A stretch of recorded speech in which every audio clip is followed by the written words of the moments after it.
Hello and welcome to Thinking Boldly. This is the podcast series for the Consilium Institute. I'm retired Judge Julie Field, and I am here with my partner Heidi Webb. And we are thrilled to bring to you today a conversation with Jennifer Meyer. Jennifer Meyer is a Consilium practitioner, and I'll do a little bit further introduction of her here in a moment. But Jennifer, I just want to welcome you and thank you so much for taking time to talk with us today about your experience as a counselor who works with folks going through divorce and what Consilium has brought into your life and your profession. Well, good morning, and thanks so much, Julie, for having me. And also, Heidi, I'm just excited to have this conversation. And I so loved the training that you both conducted with Consilium. So I'm happy to be part of your group and to speak with you. All right. Well, yeah, thank you. We're just thrilled to have you as part of the tapestry. So let me tell everyone about you, Jennifer. Jennifer is a licensed professional counselor, a national certified counselor, a certified first responder counselor, and a certified Fisher Rebuilding Seminars facilitator. And we'll ask you some more about that. Practicing here in Fort Collins, Colorado. Jennifer is passionate about counseling adult individuals, couples, and families in her solo private practice.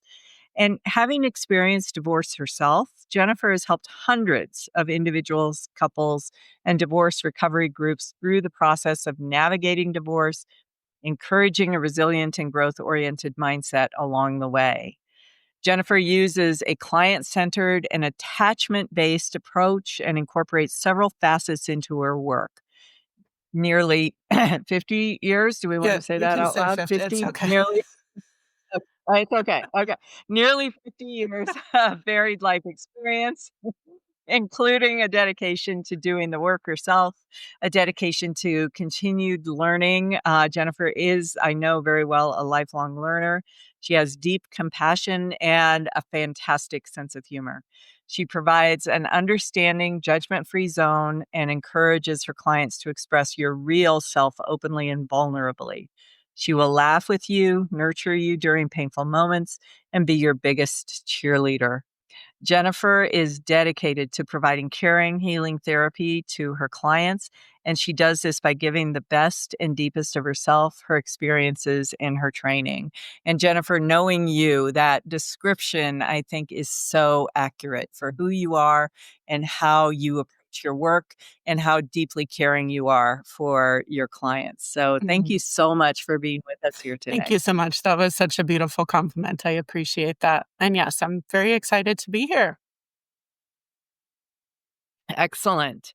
So, one of the things I really wanted to talk with you about is I know that you do something that is somewhat unique, and that is discernment counseling. Can you tell us and tell our listeners what discernment counseling is and when it comes into play? Yes, absolutely.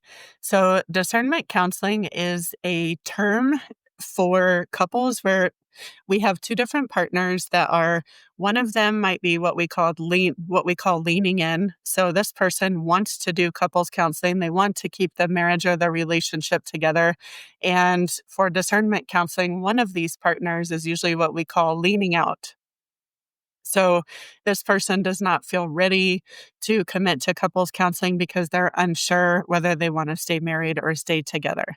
And so traditional couples counseling basically starts off with this assumption and this idea that both partners are on the same page that they want to save the marriage or save the relationship. So as you can imagine, it creates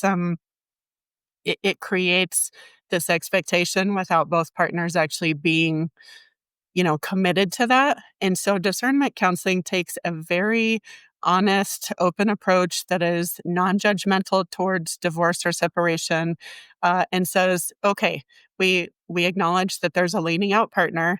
What are we going to do with this to try to help both of you make a decision in terms of what's best for both of you individually? And could that include staying together?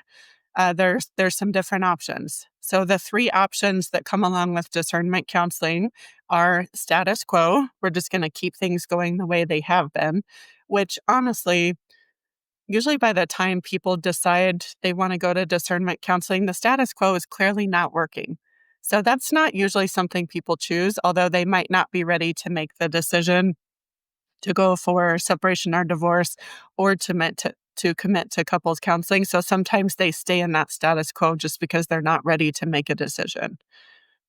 So, with all of that being said, with those three options being the case, my job as a discernment counselor is it's a very short term, solution focused, up to 5 sessions, which is very different from couples counseling. And I work with them, I meet with them as a couple. This is all within the first session, which is a 2-hour session. I meet with them as a couple. I meet with each of them individually, and then I bring them back together as a couple. And the goal is to help each of them individually reflect on what they've contributed to the issues that are happening at this moment. And so it's a lot more individually focused. So when people come to you, do they come to you and say, I want discernment counseling? Is that something people ask for? Or is it something that you identify through they come for marriage counseling and then you say, well, here's really kind of the direction this probably should take Yeah, that's a first? great question. Actually, lately, a lot of people have been using the term discernment counseling, and it has been, become a little bit more publicized, so people are aware of it. And I have that option on my website when couples reach out to me. So sometimes they do that. They do that research, and they know because there is a leaning out partner, and they can recognize and say, "This is what we need." And so I usually talk to them on the phone when we do a phone consultation to say, are we clear that there is a leaning out partner, sometimes even two leaning out partners, but they want to have these conversations just to make sure that they're not missing something and that it is the correct decision moving forward, just to talk about it. Jennifer, I'm curious about this because I know you're in Colorado, I'm in Hmm. Massachusetts. For and part of Consilium's growth has included our teaching some people to become Consilium consultants, which is something that I've done in Massachusetts for many years. And one of the things that evolved in the consulting practice was that discernment therapists would ask if I would meet with a couple, the discerning couple, as a consultant. And initially, when I developed sort of the consulting practice, it was for individuals, and it was a practice as an advocate, working as an advocate.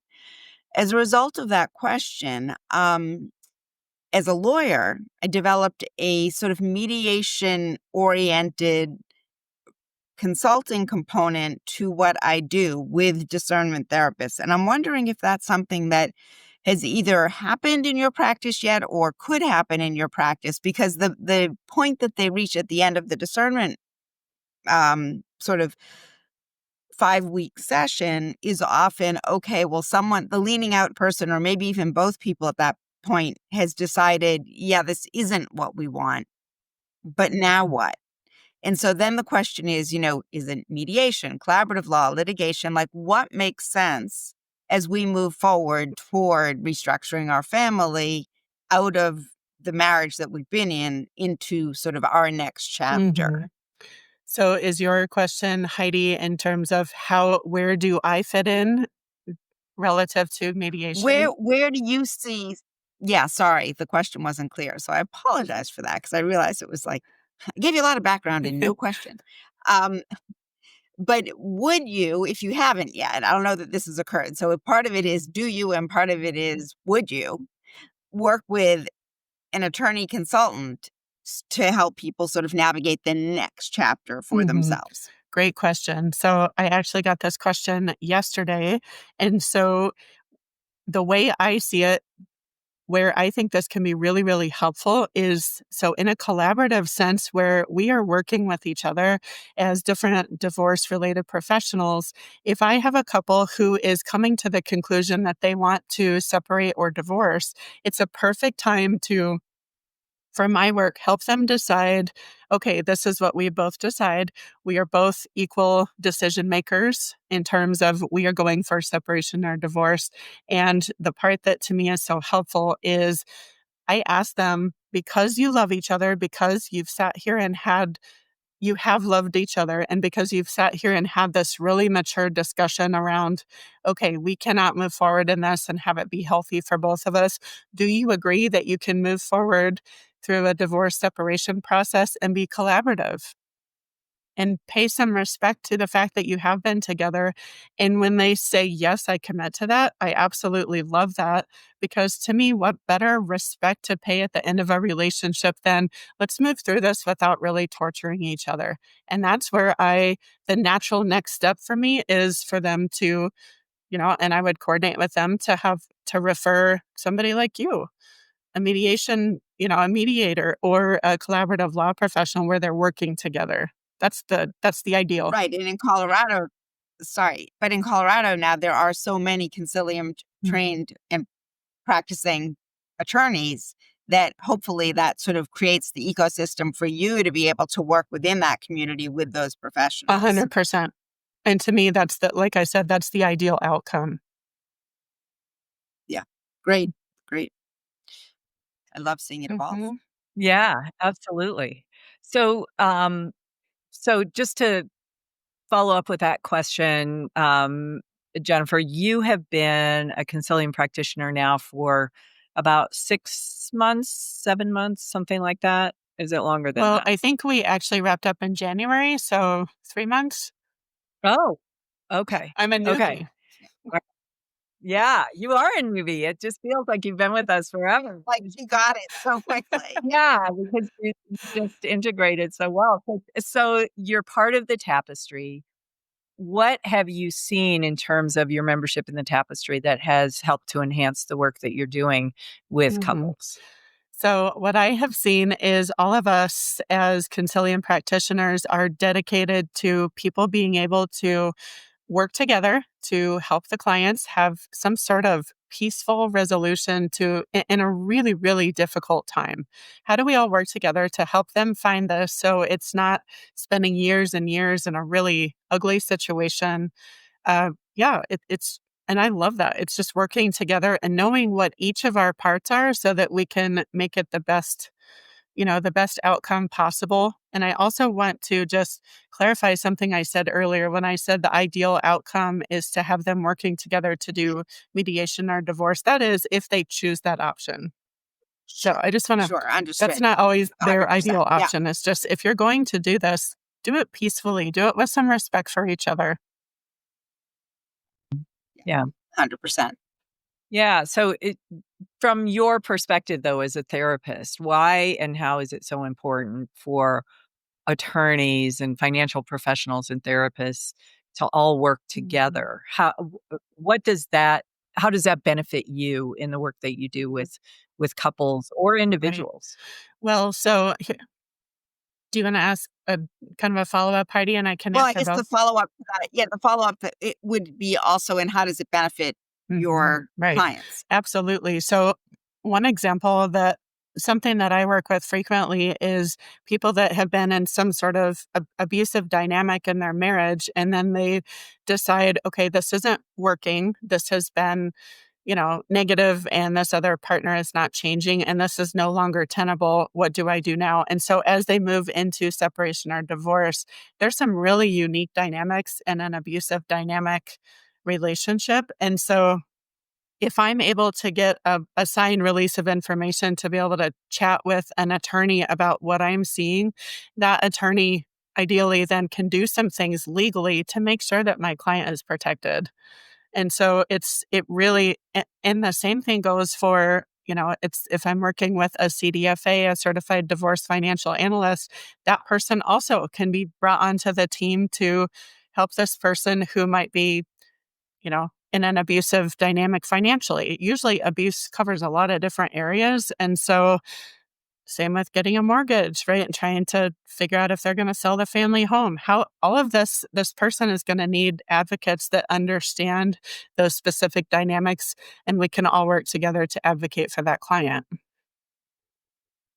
I love hearing you say that because one of the things that I think is gotta be or I would think would be so frustrating as a therapist would be to not have some of that information. Because when you're trying to help someone and yet you're siloed in a sense, in the traditional sort of paradigm, and don't have information that allows you to really thoughtfully give someone guidance, and besides giving them empathy, really sort of helping them move forward and understand sort of the fuller picture of their finances, for Right. instance, in a way that could be instructive. Yeah. Absolutely.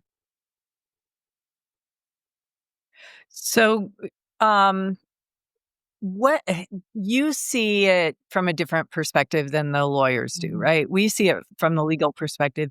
You see it from the emotional perspective. So, what do you see, and what are the main things that you identify that people are trying to navigate when they're going through a divorce process from the emotional Mhm. side? Well, I think so.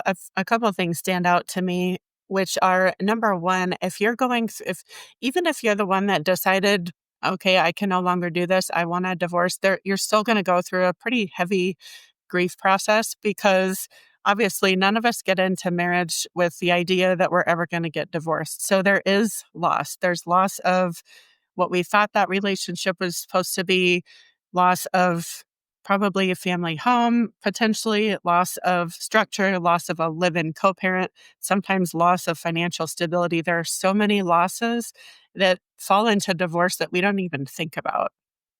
So it's so much more than just the loss of that relationship. So it's going through grief. And then it's also, I think what people really, really struggle with is I have no idea what my future is going to look like in 1 month, 6 months, a year. I have no idea. And so I'm trying to navigate this. I'm going through a legal process that for most people don't feel comfortable with the legal process, and it can be rather intimidating. I don't know what to say to a divorce attorney. I don't know how to go in front of a judge. This sounds terrifying, right? So a lot of it is just working through those emotions so that people can make, good decisions and level logical decisions in terms of this could be something that stands for the rest of their lives, or it's really hard to change. So, and just a lot of support and navigating those processes. Yeah. I mean, I think grief is, just so obviously, as not essential is not the right word I'm looking for, but so it's so primary in the experience, I think, for individual going through a divorce, and yet the legal system, that's not something they do. They don't sort of like get their hands into the emotional contours of a relationship. And yet, for the individual going through it, all of the legal machinations really are exterior to their internal experience. And I think for lawyers, not to have the benefit of a therapist sort of giving their client what they need during that time is a real disadvantage to both the individual and the process, Mhm. frankly. Absolutely agreed. I think there is so much to be learned, and part of this was part of the Consilium training. There's so much to be learned from different professionals that work with divorce that it learning all of that makes all of us better at what we do because we can see those nuances in the other realms. We need to know this. It's a good wraparound Right. approach. Yeah, no, I love hearing you say that because it's like otherwise you're sort of like, I don't know, you're dancing without a partner. Absolutely. It's Yes. We should dance with like 4 or 5 partners. exactly. Well, so what does that communication look like between the attorney? If you've got an attorney, let's say you've got a Consilium practitioner Mhm. attorney who's working with one of your clients, you're doing individual counseling, what would be the ideal sort of connection relationship, and recognizing that you, both the attorney and you, have privilege issues and Mhm. those kinds of things. What's the ideal of what that dynamic would look like to help the client navigate the emotional and all the other aspects of the Mhm. divorce? So I'll just use an example for this, Julie. So I if a client comes in to me first and they have not spoken to any sort of other divorce professional like an attorney, and we start talking through some things and I hear something about, okay, so every time, let's say that this person and their partner have started already doing some separate parenting time. And let's say that when one parent drops off kids, there's a lot of intimidation or some negative aspects that are happening. One thing that I would suggest is we need to work something into your parenting agreement so that maybe you have drop-offs, or you do, drop-offs might look a little different. They might be in public. It might be where one of you picks up kids from school. And so those are some things where I just know from the work that I do, I might hear it first and say, this is something that you need to share with your attorney, or I can share it if you'd like to sign a release of information so that I can just share these pieces that I think are really, really important so that you have this protection moving forward. And sometimes the attorneys, Love hearing you say thank that. you. Yeah. And sometimes attorneys hear a different side that they can share with me so that I can work with them to help support them. And it all just helps the client, and it also helps us professionally. I think it's very easy as professionals to forget that the roadmap that we sort of have ingrained in our brains isn't a roadmap that the individual going through this Mhm. has. And so, although you might know and the attorney might know that a parenting plan is sort of the next logical step here, the individual going through this has never done that and doesn't know it's a component of what's required. So if there's no sort of explanation of that and there's an assumption, of course you should know that. Like, why? I mean, that doesn't make any sense. And I think, one of the things that Julie talks about often is helping families become self-governing. And I think, the disconnect for many people in this experience is that they've been self-governing, maybe poorly, but they've been self-governing. And now they're no longer, at least during this period of time, going to be self-governing. And yet there's this sort of silent code that somehow they're supposed to understand that. And I think if therapists and attorneys are communicating about that on behalf of an individual, it's a much more an experience that sort of someone feels much more held through Mhm. than Mhm. otherwise. Yes, exactly. And just to add a little bit to that, Heidi, because I've worked with clients over, let's say, gosh, I hate to even put this out there, but many years long period of contentious divorce and going back to court and awful stuff that gets dragged on for years and years, and PCDMs and people and so many things that, to me, let's be proactive as much as we can so that you guys are self-governing, so that, to me, it's just a hassle to have to keep going back to court. Some of these things are probably frustrating from a judge perspective because they're yes, because they're never things are never getting resolved. And so, how about when you're getting ready to sign the papers, let's do something proactive so that this is actually maybe going to be a little bit more peaceful and you can save yourself some headaches down the road. 100%. Yeah. Yeah, absolutely. People don't want to come back to court. Judges don't Mhm. want to see people come back to court. So having that connection with the therapist and the attorney. Oh, there we go. Having that connection with the attorney. I kept shutting off the mic because I was anticipating that, but I knew as soon as I started talking. Okay. Um, people don't so I'm gonna start over.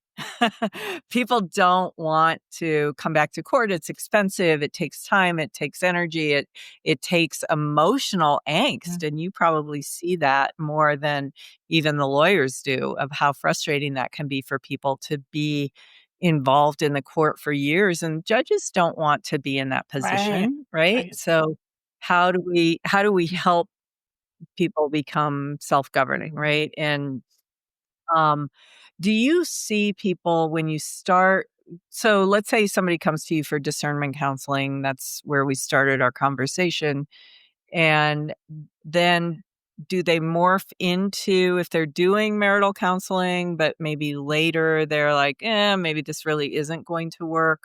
What's your role then? Do you stay with folks as couples? Do you, you know, branch off into individual work? How do you develop your clients and the work that you do with them? Or is it just unique to each Mhm. person? Well, yes. So each case is different and that's unique to each couple. But let's say that a couple comes in, they do discernment counseling, and they decide somewhere between, 0 and 5 or 1 and 5 sessions. Okay, we have decided we'd like to commit to the 6 months of couples counseling with divorce off the table. That's the one option.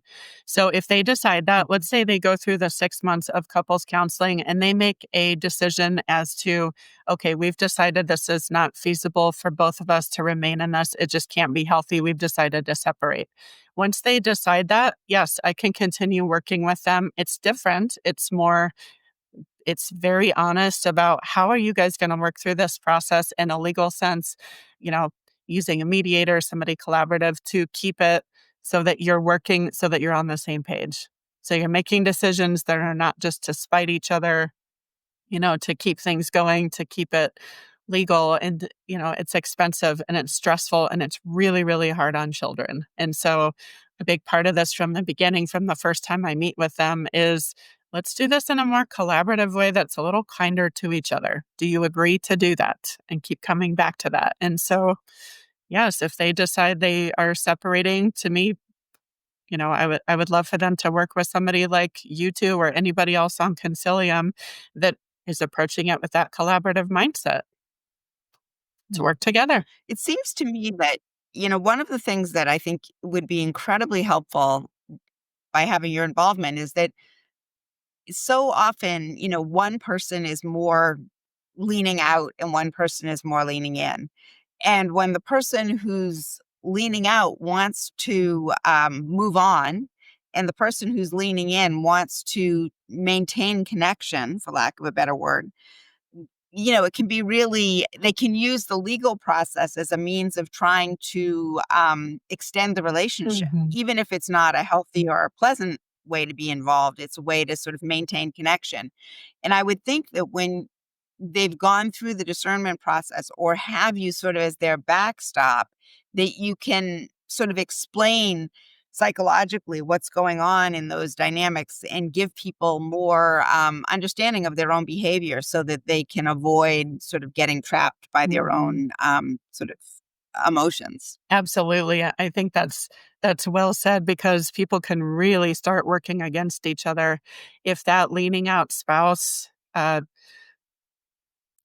really takes it. It can be both. Both partners can really have their own dynamics in this, but really the goal is, okay, I can recognize that my spouse is leaning out and I can tie this person up in legal, all kinds of things and stressful events over these next few years, or we can part in a very mature, honest way and say, it hurts me that this is happening. And also, it's going to hurt me too if I keep this thing going for years and years and keep going back to court. It hurts everybody. Mhm. And so, yes, I point that out. Yeah. Yeah. That's terrific for families, Mhm. particularly for children. Yes, agreed. Mhm. What is the Fisher Rebuilding Seminar? Oh, that's a great question. So Fisher Rebuilding Seminars are 10-week. It's 10 Tuesdays in a row, at least in this case, 3 hours each night. So 30 hours total of co-ed group divorce recovery counseling. And so it's based on the work of Bruce Fisher and Robert Alberti. Bruce Fisher actually did his doctorate over at the University of Northern Colorado, where I also went. So it's kind of neat that he's a Colorado guy. And it's basically, it's a psychoeducational group that is based on, these are the rebuilding blocks that you're going to face as you're recovering from divorce. And so I go through up to 10 of the different rebuilding blocks, things such as grief, anger, how to rebuild trust, how to rebuild self-worth, really, and just go through those things and try to figure out, why did my marriage end? What can I do differently in the future? How do I heal from this? How do I not end up bitter and stuck in this for years and years and ultimately just find life after divorce? So, I'm how do assuming that people couples, sorry, go okay. ahead. How do people find you, with that? And it I guess that's part 1, and then part 2 is I've talked to a lot of therapists that do either men's groups or women's groups. You said this is Mhm. co-ed, so how does that work? It's really pretty amazing because so on the first night, and let's say the first 2 or 3 nights, what I can a lot of people, when they start doing divorce recovery work, they start getting into some stereotypes of, well, men are this way and women are this way. And I understand. I've been there. It's hard because when you've been hurt by somebody, our brains just tend to kind of overgeneralize and put it into a trauma bucket of all of these people have hurt me. And so when when different genders are working through this together, what I see happening is they bounce these things off of each other and they start learning to trust and see that, wait a minute, not everybody's like this. Not everybody's out there to hurt me. These people are actually hurting too. And it just brings a really human lens to everybody's grieving from divorce. It hurts. It hurts like hell. I've been there. It hurts. And so they work on trust together. They do it in the room. It's pretty amazing how they end up after these 10 weeks. They they hang out together. They're doing things. There's some called the Divorced Friends Club. They just take off on their own, and after they graduate, they're doing things together and having a great time. So it's neat. Oh, that's Yeah. But I'm fantastic. assuming that couples who are divorcing don't do this together. That has not happened yet. I'm not close to it. I mean, it It, could. it could happen Yeah. as long as that doesn't become, one of the main dynamics in the group. They'd have to be mature enough to say, this is my part. This is how I want to work through this. Interesting. Really interesting. Right. So would you vet folks then coming into the Yes. group? Absolutely. Mm-hmm. Yeah. That's fascinating. Are the elements of the Fisher recovery model on your website for folks to look at, or is that something that they could talk to you about if they're interested? Either way, it's listed on my website. I have 2 different websites. So I have jenmeyercounseling.com, which is my counseling website. And I also have nocorebuilders.com, which is for everything divorce recovery related. So there is more information than you could ever possibly want on that one. So if you need something to help you fall asleep at night, you can find it on that rebuilding website. But it's yes, all of the elements of that are on there. I can also send information, and yes, it's pretty neat to watch. It's really meaningful work. Yeah. I would think. Amazing.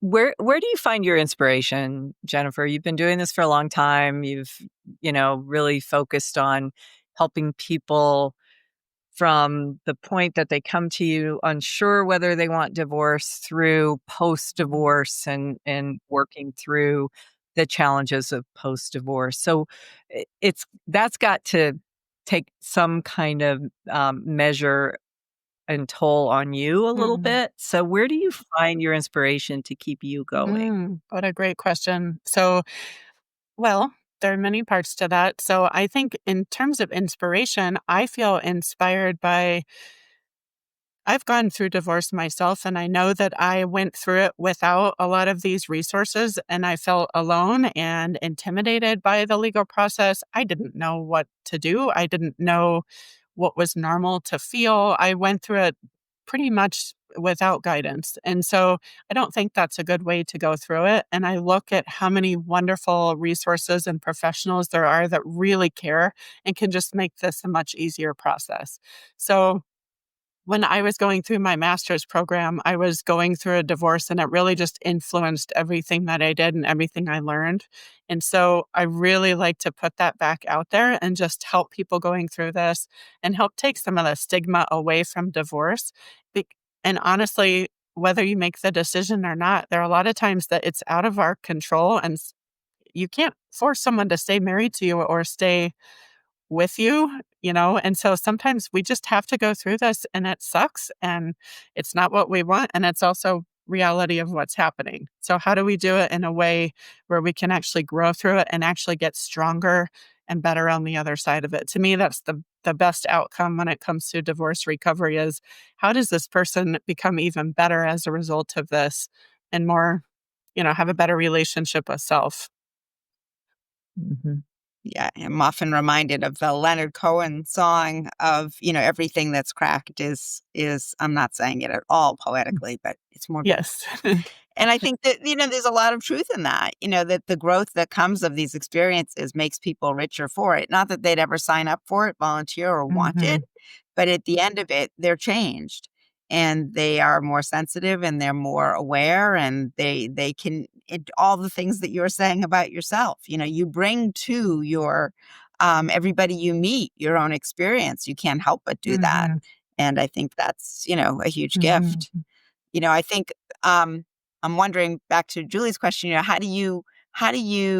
where do you find sustenance for yourself in ongoing ways? Because this work can be so draining. Mm-hmm. So what do you do to sort of keep yourself strong? Okay. Yeah, those are great questions. And I don't think I answered that when you asked me, Julie. So let me come back to that. Okay. Yeah. So Yeah. I have learned the hard way that self-care is absolutely essential. And so I work really hard at self-care. I exercise. I do boxing class. I've done things like hip hop dance. I mean, things that you would never know by looking at me that I like to do. Sometimes crazy things like skydiving. I mean, you just never know. So I take really good care of myself, and I always have examples of clients that are inspiring to me because they're in the middle of really, really hard stuff, and they're doing the work, and they're having aha moments. And it's exciting to You just watch. blew by really fast. Sorry, you just blew by skydiving like that was like boxing. And that is not like boxing. You need to tell me about that. Yeah, tell us about that. Have you done it more than once, or tell us, how that came about Yes. and what your experience Well, was? so I have been an empty nester. My kids are almost 21 and 22, and so I've been an empty nester here for about a year, and I've started doing some of these things that I've always wanted to do. And so skydiving was at the top of that list, and I went with my best friend last summer, and we went twice.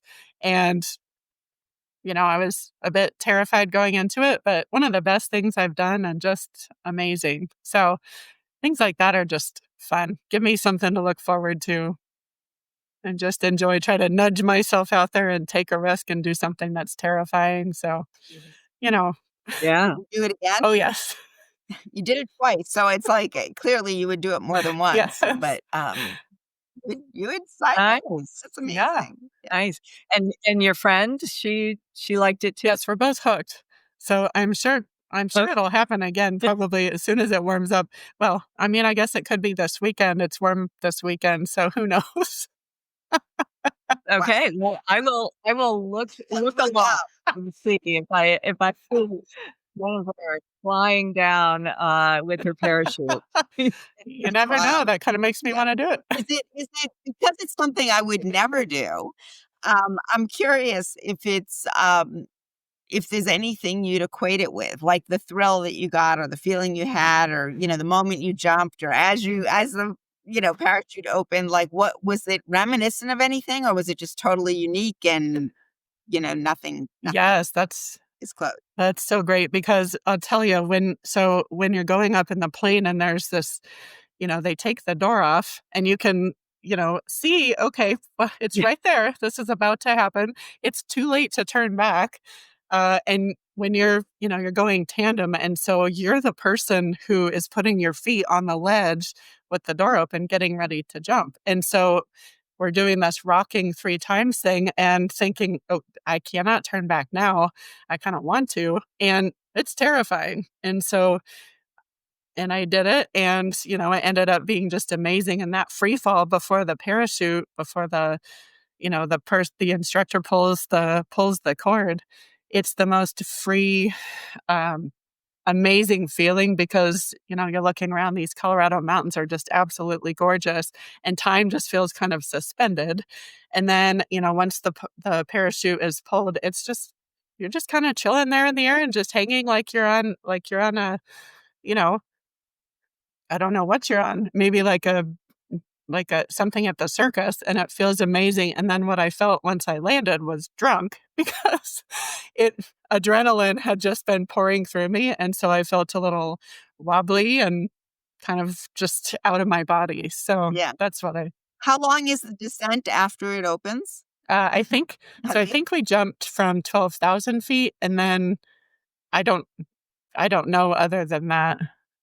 Where they pull it. But, like, you don't know if it was a minute that you were floating down or 30 That's a seconds. great question. I have no idea. Time, it could have been half an hour. It could have been 30 seconds. Here. Might have blocked it out. Love it. Yeah. Amazing. Yeah. I love the fearlessness of that. So, yay. Right. Good for you. I love the ability that you just sort of can look and say, here we Here go. we go. Hey, Yes. hey. Yeah. I would think the feeling would be, if I can do this, I can do anything. Yes, that's such a great, yes. And what a way to tie it back to divorce. If I can get through this garbage and how painful this is, and so many things changing all at once, and heartbreak, I can do anything. Yeah. Yeah. And that's empowerment. Like, if you have to just sort of give it a word, I think the feeling at the end of that is just like, I did this. Yes, Incredible. 100%. Yeah. Well, Jennifer, skydiver, boxer, brilliant therapist who works with folks at every stage of the process. Terrific Consilium Practitioner, Tapestry member. Thank you so much for taking time to talk with us.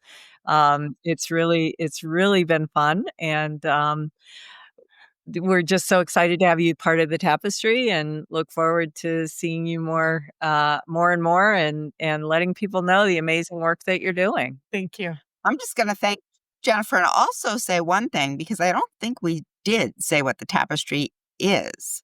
And I think it's just important to wrap up and say it is our membership organization of people like Jennifer, who are family law practitioners, therapists, and financial professionals, all of whom understand and work together in implementing the Consilium process and helping people navigate their path forward. So thank you so much, Jennifer, for joining us today. It was an absolute delight. Thank you. It was an absolute delight for me too. And the training, and also just, I think the two of you are just neat ladies. I just enjoy talking to you. So that's just a bonus. And I just want to appreciate that. So thank you. And yeah, Heidi, hopefully. Well, and back at you, girl. Thank you. And Heidi, I hope sometime you can come out here and we can all get together. So thank you so much for having me. I would love that. Not skydiving. Oh, No, I won't do should. that, but boxing maybe, not the skydiving. All the other things. Okay, we'll figure that part out. Okay. That sounds Wonderful. Thanks again for All having right. me. Thank you Thanks, so Jennifer. much. Bye-bye.